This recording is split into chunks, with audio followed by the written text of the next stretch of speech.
Retour sur le plateau d'Africa 24 pour la suite de cette émission qui reçoit aujourd'hui le Gabonais Makona, qui est le coordonnateur de la campagne Tournons la page, section gabonaise. Merci d'être toujours en notre compagnie. Au début de cette crise, on a vu la Cour constitutionnelle poser un acte majeur. Il s'agit de la modification de l'article 13 de la Constitution. Comment est-ce que vous avez vécu cet épisode-là? Nous avons vécu très très mal. La modification de la Constitution relève de deux entités, le gouvernement et l'Assemblée nationale. Il n'appartient pas, je dis bien il n'appartient pas à la Cour constitutionnelle que les 9 juges s'enferment et modifient la Constitution. Modifier la Constitution voudrait tout simplement dire qu'une fois que la Constitution a été adoptée, promulguée, même une virgule ne doit pas être rajoutée. Mais les 9 juges de la Cour, pour sauver le soldat Ali Bongo et pour sauver surtout le pouvoir Morigo Bonbon du Gabon, se sont rendus coupables de la violation constitutionnelle en rajoutant un alinéa. Quelles que soient les raisons qu'on veuille donner, et les 9 juges se sont fendus d'un communiqué pour non seulement tirer à boulet rouge sur les 10 que nous constituons. Je rappelle que nous avons constitué un groupe de 10 pour dénoncer ces faits. Ils disent qu'ils n'ont pas modifié la Constitution, ils ont tout simplement interprété. Je rappelle que quand on fait une interprétation, on ne touche pas au texte fondamental. On ne rajoute rien, on interprète sur la base d'un communiqué ou bien d'une autre, et on présente. Mais on ne va pas toucher à la Constitution. Cela dit, ils nous ont déclaré que cet ajout concerne juste Ali Bongo, c'est-à-dire l'indisponibilité provisoire. Sauf que pendant l'indisponibilité provisoire, nous avons vu des actes signés par Ali Bongo. Quand le président de la République est indisponible de manière provisoire, ça veut tout simplement dire qu'il n'est pas en activité. Ali Bongo, n'étant pas disponible, ne pouvait pas déléguer certains pouvoirs. Mais nous avons tout simplement vu que pendant cette indisponibilité provisoire, ça veut dire qu'Ali Bongo est mis à l'écart, les actes ont été pris, un Premier ministre a été nommé. Question, pendant l'indisponibilité provisoire, qui a nommé le Premier ministre? Donc vous voulez dire que dans la démarche de la Cour constitutionnelle, il y a eu contradiction? Bien sûr, il y a eu contradiction. Vous ne pouvez pas dire qu'Ali Bongo est indisponible de manière provisoire. Ça veut tout simplement dire qu'il n'est pas opérationnel. Ça veut dire qu'il n'assume plus ses fonctions présidentielles. Indisponibilité provisoire voudrait tout simplement dire que personne ne peut parler au nom d'Ali Bongo, en dehors de lui-même. Qui a nommé le Premier ministre? Qui a signé le décret de nomination d'un nouveau gouvernement? Mais quand même, il faut préciser quelque chose, parce qu'en modifiant légèrement cet alinéa de la Constitution, je crois, d'après ce que disait la Cour constitutionnelle, c'était pour permettre au vice-président de tenir des conseils des ministres. Est-ce que ce n'est pas le vice-président qui a procédé à la nomination du Premier ministre? Parce que quand on a retouché... Par décret présidentiel. C'est écrit par décret présidentiel et nommé le Premier ministre tel. Par décret présidentiel.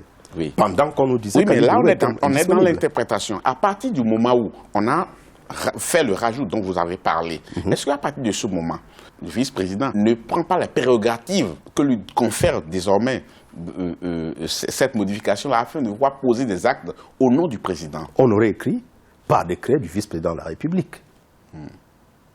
Ce qui n'a pas été écrit. C'est écrit par décret du président de la République. Donc vous dénoncez un vice de forme. Mais il y a un vice de forme, ça veut dire que la Cour constitutionnelle qui doit veiller au respect de la Constitution est elle-même en violation de la Constitution. Tout simplement parce qu'il y a toute une logique de conservation du pouvoir. Parce que, est-ce que la Constitution va être manipulée au gré des humeurs des uns et des autres? Est-ce que la Constitution va être modifiée tout simplement parce qu'on voudrait garder tel ou tel individu au pouvoir? Je rappelle que la Constitution est très claire. En cas de vacances, c'est-à-dire en cas d'absence du président de la République, pour quelque raison que ce soit, c'est ce que la Constitution dit, pour quelque raison que ce soit,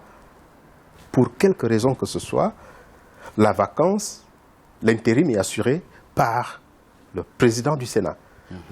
Aujourd'hui, c'est la présidente du Sénat, Mme Milébou, qui assure la présidence du Sénat.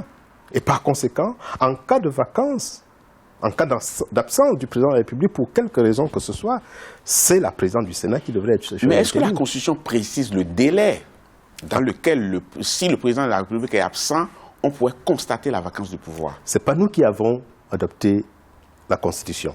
Ce n'est pas nous qui avons écrit la Constitution. Non, ce n'est pas que je dis que c'est vous qui avez écrit ou adopté la Constitution. La Constitution telle qu'elle est aujourd'hui, est-ce que ça fixe ce délai? La faute à qui? Non, je pose juste la question. Répondez d'abord et après on pourra envisager à qui est la faute. Nous demandons tout simplement l'application de la Constitution qu'eux-mêmes, ils ont modifiée. Parce que la Constitution, l'ancienne Constitution prévoyait qu'en cas d'absence du président de la République pendant 30 jours, la vacance, disons l'intérim est assuré par tel. Vous avez dit pendant 30 jours. Oui. On n'avait pas encore fait 30 jours au moment où la Cour constitutionnelle a dû opérer ce rajout à la Constitution. On n'avait pas encore fait 30 jours, non, avouez-le. Mais pourquoi se sont précipités à modifier la Constitution? Non, justement. Ça, c'est l'ancienne Constitution qui prévoyait 30 jours. Exactement. Maintenant, la nouvelle Constitution ne prévoyait pas le délai. Mais il appartenait, à cet instant-là, il appartenait au juge de laisser appliquer. Mais est-ce que ce n'est pas un vide qui se trouve au niveau de la Constitution que la Cour constitutionnelle a voulu corriger rapidement? Parce que, attention, c'est vrai qu'au bout de 30 jours, on devait constater s'il y a vacance de pouvoir ou pas. Ça, c'est clair. Mais on n'en était pas encore là. Avant les 30 jours, on gère les affaires courantes comment? Avant les 30 jours, oui, on gère les affaires courantes en respectant la Constitution, puisque la Constitution ne prévoit pas de jour. Une fois qu'on a constaté que le président de la République n'est plus là, pour quelque raison que ce soit, on enclenche l'article 13 de la Constitution. L'article 13 demande... Parce que si le président est absent peut-être pour 3 semaines, je suppose qu'il est absent pendant 3 semaines, alors la Constitution parle de 30 jours. On n'est pas encore au bout du délai de 30 jours, parce que le président de la République n'est pas décédé. Est-ce que dans le cas d'espèce, il ne fallait pas trouver une solution rapidement pour gérer les affaires courantes de l'État? Et c'est ce que la Cour constitutionnelle dit. La Cour dit vouloir permettre au vice-président de tenir des conseils des ministres et débloquer les dossiers en instance. Oui, on est d'accord. Oui. La Cour avait le droit oui, sur un acte émanant de la Cour d'autoriser le Premier ministre, le vice-président, à légiférer, ou pas légiférer, à assumer certaines fonctions en l'absence du président de la République. Mais la Cour n'avait pas le droit de modifier le texte fondamental. On va finir cette émission et parler un peu de vous, parce que vous avez été empêché d'embarquer récemment vers les États-Unis où vous devez vous rendre dans le cadre d'une invitation pour une ONG. Qu'est-ce qui s'est passé? On vous reprochait quoi concrètement? Vous savez, je suis habitué à ce type de restrictions. Et je me rappelle le fait tout simplement de m'avoir empêché de sortir du pays. J'avais introduit une plainte et l'État gabonais a été obligé de me dédommager. Il n'y a que cela. Ça fait partie du combat. Je suis citoyen, j'ai introduit une plainte et j'ai gagné. L'État a été condamné à me payer 5 millions. Je vous rappelle que j'ai gagné ce procès. Je ne suis pas allé chercher les 5 millions. Et pourquoi? Tout simplement parce que ce n'était pas pour de l'argent que j'avais introduit cette requête. C'était par principe. Je voulais montrer à ceux qui nous gouvernent aujourd'hui que les libertés fondamentales ne se négocient pas. Moi, je ne vais pas négocier à sortir de mon pays, je ne vais pas négocier à m'exprimer, je ne vais pas me négocier à tenir une réunion. C'est pour ça que nous avons lancé l'appel à agir. Chaque citoyen doit savoir quels sont ses droits. Et par conséquent, ceux qui posent ces actes-là d'interdiction de sortie, ce sont eux qui doivent, à la limite, se remettre en cause, ce n'est pas moi. De toute façon, vous avez réussi à quitter le Gabon cette fois-ci parce que nous sommes à Paris et c'est ici que s'enregistre cette émission. Alors, ça veut dire que quelque part, l'action que vous avez menée l'autre fois a porté ses fruits. Chacun assume ses responsabilités, j'assume les miennes. Et je voudrais tout simplement rappeler à ceux qui gouvernent aujourd'hui, ceux qui sont dans la restriction des libertés, aujourd'hui ce sont nos libertés qui sont restreintes. Attention, demain, leur liberté risque d'être restreinte. Et je ne le souhaite pas. Je ne le souhaite pas parce que si nous nous battons pour un état de droit... On a l'impression que c'est un règlement de compte. Non, ce n'est pas un règlement de compte, au contraire, c'est ce que je veux dire. C'est-à-dire, si nous nous battons pour les libertés, nous ne pouvons pas être ceux-là qui mettent en avant la restriction des libertés. Et c'est un conseil que je donne au ministre de l'Intérieur. En tout cas, par rapport à cette plainte que vous avez déposée, vous avez eu la victoire. Et ce n'est pas que ça qui vous a donné la victoire, parce que par ailleurs, vous avez réussi à obtenir la levée de suspension qui pesait sur une vingtaine d'ONG qui avaient critiqué la gestion du pétrole.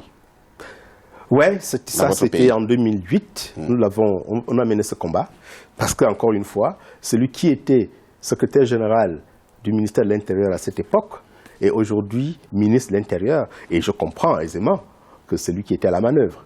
Et par conséquent, nous n'allons pas laisser des individus bafouer les libertés fondamentales. Et nous allons toujours nous battre. Dernière question dans cette émission. Comment est-ce que vous voyez votre pays à moyen et à long terme? Le pays se porte très mal. Le pays se porte très mal parce que les institutions... se font, non? Les institutions ne sont pas républicaines. Je crois que c'est le problème du Gabon aujourd'hui. Les institutions fonctionnent au gré d'un petit groupe ou bien au gré des individus. Et si nous voulons avoir une république, une réelle république, il faudrait que les institutions soient citoyennes, au service du peuple. Makona, je rappelle que vous êtes le coordinateur de la section gabonaise de la campagne Tournons la page. Merci beaucoup, c'était un plaisir de vous avoir eu dans cette émission. C'est moi qui vous remercie. Et chers téléspectateurs, ce sera tout pour cette émission. Merci beaucoup de l'avoir suivi. Tout de suite, un nouveau journal sur Africa 24. À bientôt.